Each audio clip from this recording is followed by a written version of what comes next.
What's up, guys, and welcome to our next reading of Percy Jackson and the Olympians, The Lightning Thief. Today we're getting back into it with Chapter 3, but things are going to be a little bit different this time. So, on Chapters 1 and 2, and in every other chapter of the book that you're going to see me read, I'm taking the clips, the chapters from my Twitch stream, and I'm simply uploading them to YouTube, and I'm clipping out the individual chapters to make it easier for you guys. But your boy is still new to Twitch. I didn't realize the Twitch videos would delete themselves after a certain amount of time, so I lost chapters 3 and 4. So we're going to be going through and rereading chapters 3 and 4 today with just me recording myself. So, let's see here.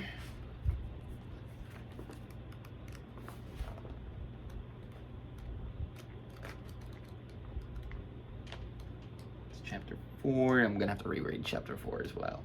Chapter 3. Chapter 3. Grover unexpectedly loses his pants. Confession time. I ditched Grover as soon as we got to the bus terminal. I know it was rude, but Grover was freaking me out, looking at me like I was a dead man, muttering, "Why does this always happen?" and "Why does it always have to be 6th grade?" Whenever he got upset, Grover's bladder acted up, so I wasn't surprised when, as soon as we got off the bus, he made me promise to wait for him, then made a beeline for the restroom. Instead of waiting, I got my suitcase, slipped outside, and caught the first taxi uptown. East 104th and 1st, I told the driver. A word about my mother before you meet her.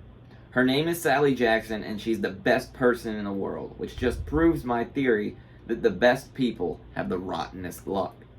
Her own parents died in a plane crash when she was 5, and she was raised by an uncle who didn't care much about her.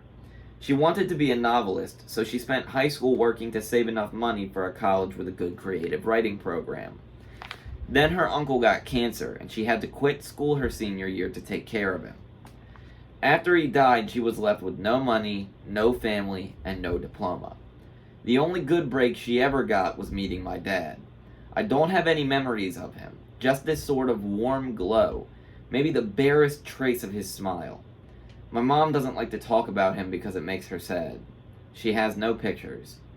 See, they weren't married. She told me he was rich and important, and their relationship was a secret.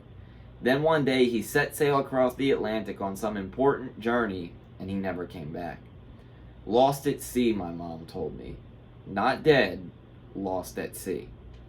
She worked odd jobs, took night classes to get her high school diploma, and raised me on her own. She never complained or got mad, not even once, but I knew I wasn't an easy kid. Finally, she married Gabe, who was nice the first 30 seconds we knew him, then showed his true colors as a world-class jerk. When I was young, I nicknamed him Smelly Gabe. I'm sorry, but it's the truth. The guy reeked like moldy garlic pizza wrapped in gym shorts. I swear, I've said this a million times. Rick had to go to his kids and had to go to his students to find some of these insults, because these are absolutely some things like a 12-year-old in 2005 would have said. Between the two of us, we made my mom's life pretty hard. The way Smelly Gabe treated her, the way he and I got along, well, when I came home is a good example. I walked into our little apartment, hoping my mom would be home from work. Instead, Smelly Gabe was in the living room, playing poker with his buddies. The television blared ESPN, chips and beer cans were strewn all over the carpet. Hardly looking up, he said around his cigar, "So you're home." "Where's my mom?" "Working," he said. "You got any cash?" That was it. "No." "Welcome back. Good to see you. How's your life been the last 6 months?" Gabe had put on weight. He looked like a tuskless walrus in thrift store clothes. He had about 3 hairs on his head, all combed over his bald scalp as if that made him handsome or something. He managed the electronics megamart in Queens, but he stayed home most of the time. I don't know why he hadn't been fired long before. He just kept on collecting paychecks, spending money on cigars that made me nauseous, and on beer, of course. Always beer. Whenever I was home, he expected me to provide his gambling funds. He called that our guy secret, meaning if I told my mom, he would punch my lights out. I don't have any cash, I told him. He raised a greasy eyebrow. Gabe could sniff out money like a bloodhound, which was surprising since his own smell should have covered up everything else. Oh, Percy, you have no idea. You took a taxi from the bus station, he said. Probably paid with a 20, got $6-7 in change. Somebody expects to live under this roof, he ought to carry his own weight. Am I right, Eddie? Eddie, the super of the apartment building, looked at me with a twinge of sympathy. Come on, Gabe, he said. The kid just got here. Am I right? Gabe repeated. Eddie scowled into his bowl of pretzels. The other two guys passed gas in harmony. Fine, I said. I dug a wad of dollars out of my pocket and threw the money on the table. I hope you lose. Your report card came, brain boy, he shouted after me. I wouldn't act so snooty. I slammed the door to my room, which wasn't really my room. During school months, it was Gabe's study. He didn't study anything in there except old car magazines, but he loved shoving my stuff in the closet, leaving his muddy boots on my windowsill, and doing his best to make the place smell like his nasty cologne and cigars and stale beer. I dropped my suitcase on the bed. Home sweet home. Gabe's smell was almost worse than the nightmares about Mrs. Dodds, or the sound of that old fruit lady's shears snipping the yarn. But as soon as I thought that, my legs felt weak. I remembered Grover's look of panic, how he'd made me promise I wouldn't go home without him. A sudden chill rolled through me. I felt like something was looking for me right now, maybe pounding its way up the stairs, growing long, horrible talons. Then I heard my mom's voice. Percy? She opened the bedroom door and my fears melted. My mother can make me feel good just by walking into the room. Her eyes sparkle and change color in the light. Her smile is as warm as a quilt. She's got a few gray streaks mixed in with her long brown hair, but I never think of her as old. When she looks at me, it's like she's seeing all the good things about me, none of the bad. I've never heard her raise her voice or say an unkind word to anyone, not even me or Gabe. Oh, Percy, she hugged me tight. I can't believe it. You've grown since Christmas. Her red, white, and blue Sweet on America uniform smelled like the best things in the world. Chocolate, licorice, and all the other stuff she sold at the candy shop in Grand Central. She brought me a huge bag of free samples, the way she always did when I came home. We sat together on the edge of the bed while I attacked the blueberry sour strings. She ran her hand through my hair and demanded to know everything I hadn't put in my letters. She didn't mention anything about my getting expelled. She didn't seem to care about that. But was I okay? Was her little boy doing all right? I told her she was smothering me and to lay off and all that, but secretly I was really, really glad to see her. From the other room, Gabe yelled, Hey Sally, how about some bean dip, huh? I gritted my teeth. My mom is the nicest lady in the world. She should have been married to a millionaire, not to some jerk like Gabe. For her sake, I tried to sound upbeat about my last days at Yancey Academy. I told her I wasn't too down about the expulsion. I'd lasted almost the whole year this time. I'd made some new friends, I'd done pretty well in Latin, and honestly, the fights hadn't been as bad as the headmaster said. I liked Yancey Academy, I really did. I put such a good spin on the year, I almost convinced myself. I started choking up thinking about Grover and Mr. Bruner. Even Nancy Bobofit suddenly didn't seem so bad. Until that trip to the museum. What? My mom asked. Her eyes tugged at my conscience, trying to pull out the secrets. Did something scare you? No, Mom. I felt bad lying. I wanted to tell her about Mrs. Dodds and the three old ladies with the yarn, but I thought it would sound stupid. She pursed her lips. She knew I was holding back, but she didn't push me. I have a surprise for you, she said. We're going to the beach. My eyes widened. Montauk? 3 nights, same cabin. When? She smiled. As soon as I get changed. I couldn't believe it. My mom and I hadn't been to Montauk the last 2 summers because Gabe said there wasn't enough money. Gabe appeared in the doorway and growled, Bean dip, Sally, didn't you hear me? I wanted to punch him, but I met my mom's eyes and I understood she was offering me a deal.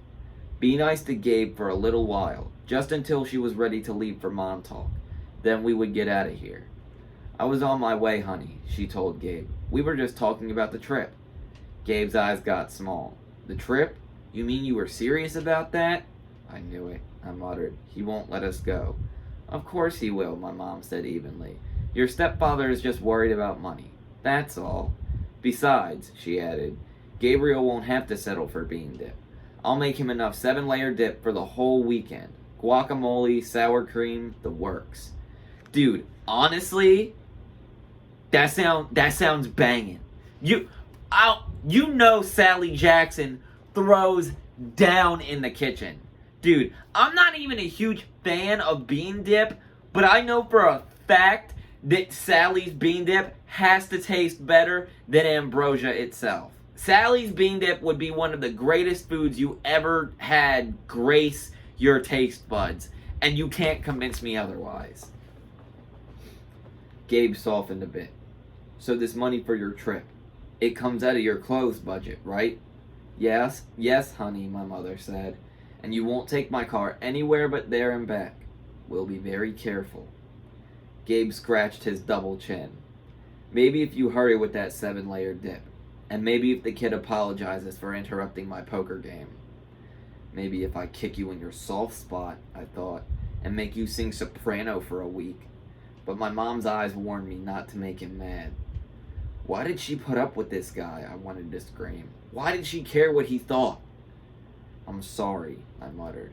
I'm really sorry I interrupted your incredibly important poker game. Please go back to it right now.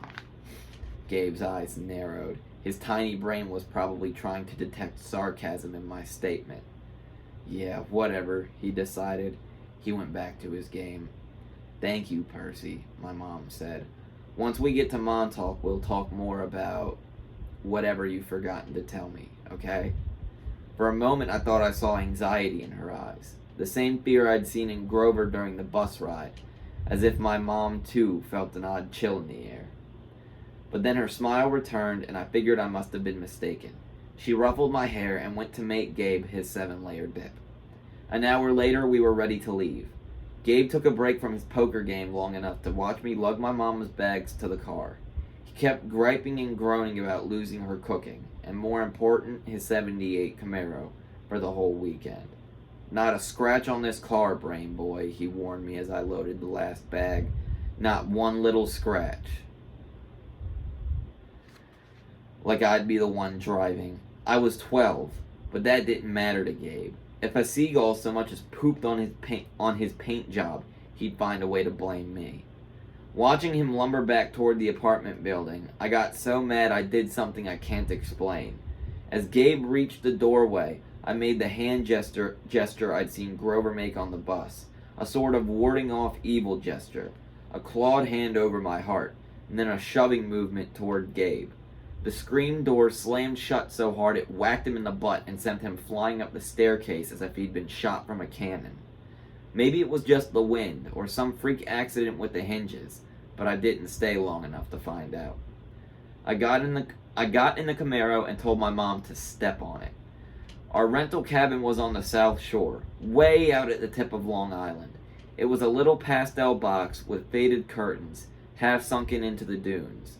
There was always sand in the sheets and spiders in the cabinets, and most of the time the sea was too cold to swim in. I loved the place. We'd been going there since I was a baby. My mom had been going even longer. She never exactly said, but I knew why the beach was so special to her. It was the place where she'd met my dad. As we got closer to Montauk, she seemed to grow younger, years of worry and work disappearing from her face. Her eyes turned the color of the sea. We got there at sunset, opened all the cabin's windows, and went through our usual cleaning routine. We walked on the beach, fed blue corn chips to the seagulls, and munched on blue jelly beans, blue saltwater taffy, and all the other free samples my mom had brought from work. I guess I should explain the blue food. See, Gabe had once told my mom there was no such thing. They had this fight, which seemed like a really small thing at the time, but ever since, my mom went out of her way to eat blue. She baked blue birthday cakes, she mixed blueberry smoothies, she bought blue corn tortilla chips and brought home blue candy from the shop. This, along with keeping her maiden name Jackson rather than calling herself Mrs. Ugliano, was proof that she wasn't totally suckered by Gabe. She did have a rebellious streak, like me. When it got dark, we made a fire. We roasted hot dogs and marshmallows. Mom told me stories about when she was a kid, back before her parents died in the plane crash. She told me about the books she wanted to write someday, when she had enough money to quit the candy shop. Eventually, I got up the nerve to ask about what was always on my mind whenever we came to Montauk. My father. Mom's eyes went all misty. I figured she would tell me the same things she always did, but I never got tired of hearing them. He was kind, Percy, she said. Tall, handsome, and powerful, but gentle too. You have his black hair, you know, and his green eyes. Mom fished a blue jelly bean out of her candy bag. I wish he could see you, Percy. He would be so proud. I wondered how she could say that. What was so great about me? A dyslexic, hyperactive boy with a D+ report card, kicked out of school for the 6th time in 6 years. How old was I asked. I mean, when he left.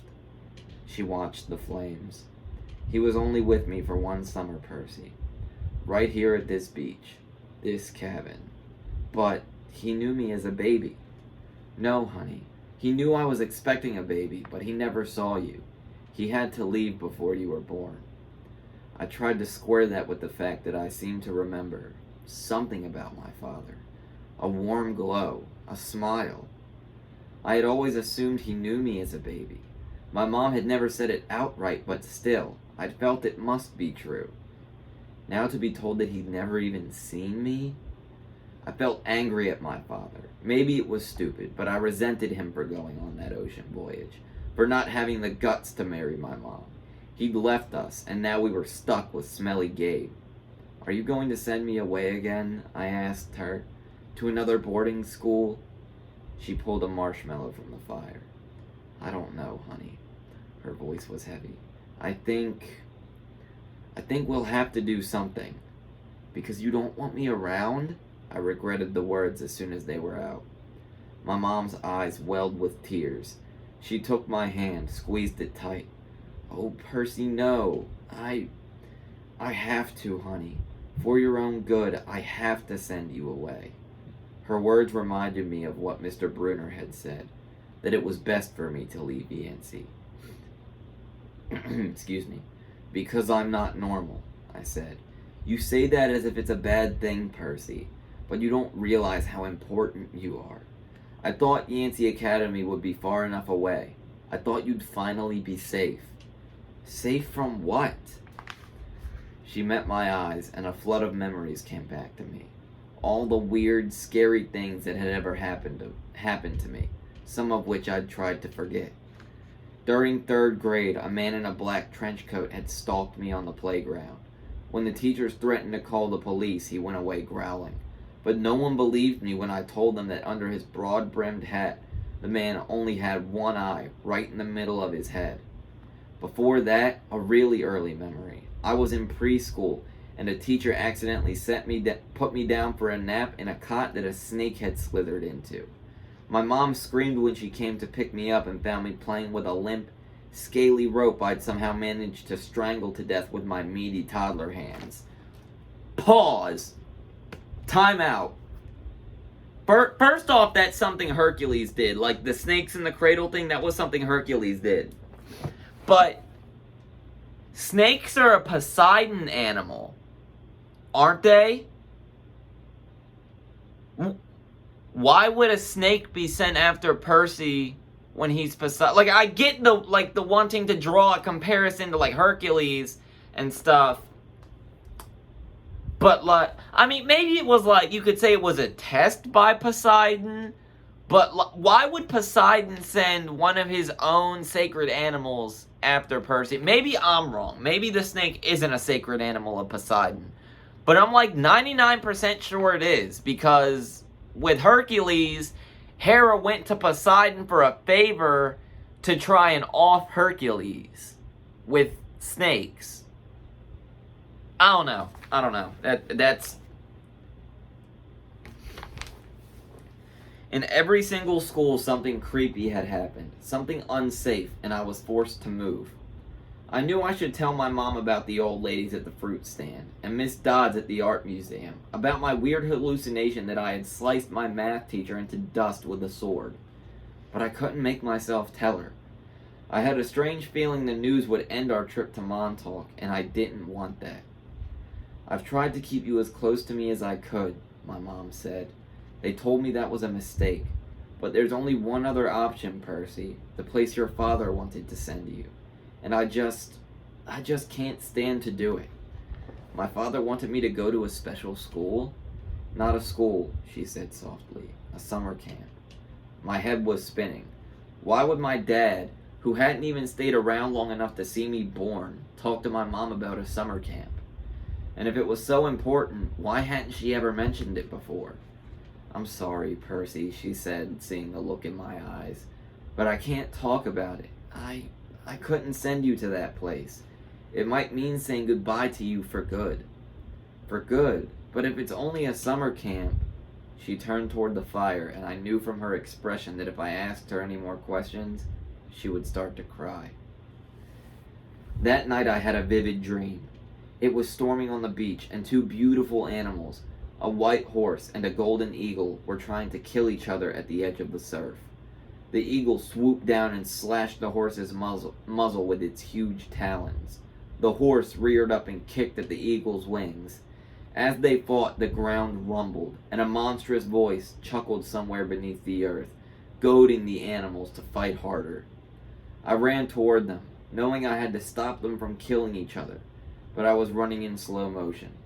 I knew I would be too late. I saw the eagle dive down, its beak aimed at the horse's wide eyes, and I screamed, "No!" I woke with a start. Outside it really was storming, the kind of storm that cracks trees and blows down houses.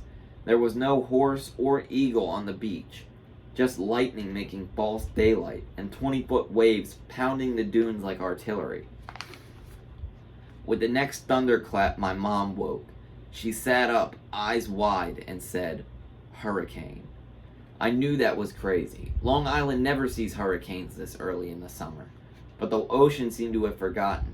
Over the roar of the wind, I heard a distant bellow, an angry, tortured sound that made my hair stand on end. Then a much closer noise, like mallets in the sand. A desperate voice, someone yelling, pounding on our cabin door. My mother sprang out of bed in her nightgown and threw open the lock. Grover stood framed in the doorway against a backdrop of pouring rain. But he wasn't exactly Grover. "Searching all night," he gasped. "What were you thinking?" My mother looked at me in terror, not scared of Grover, but of why he'd come. "Percy," she said, shouting to be heard over the rain. "What happened at school? What didn't you tell me?" I was frozen, looking at Grover. I couldn't understand what I was seeing. This is Greek. Bear with me, okay? "Ozukai Eloi Theoi," he yelled. "It's right behind me. Didn't you tell her?" I was too shocked to register that he just cursed in ancient Greek, and I'd understood him perfectly. I was too shocked. I don't know why, but my phone stopped recording, and ignore that. We're just going to pick up right where we were. I was too shocked to wonder how Grover had gotten here by himself in the middle of the night, because Grover didn't have his pants on, and where his legs should be. My mom looked at me sternly and talked in a tone she'd never used before. "Percy, tell me now." I stammered something about the old ladies at the fruit stand and Mrs. Dodds, and my mom stared at me, her face deathly pale in the flashes of lightning. She grabbed her purse, tossed me my rain jacket, and said, "Get to the car, both of you, go!" Grover ran for the Camaro, but he wasn't running exactly. He was trotting, shaking his shaggy hindquarters, and suddenly his story about a muscular disorder in his legs made sense to me. I understood how he could run so fast and still limp when he walked. because where his feet should be, there were no feet. There were cloven hooves. End of chapter 3.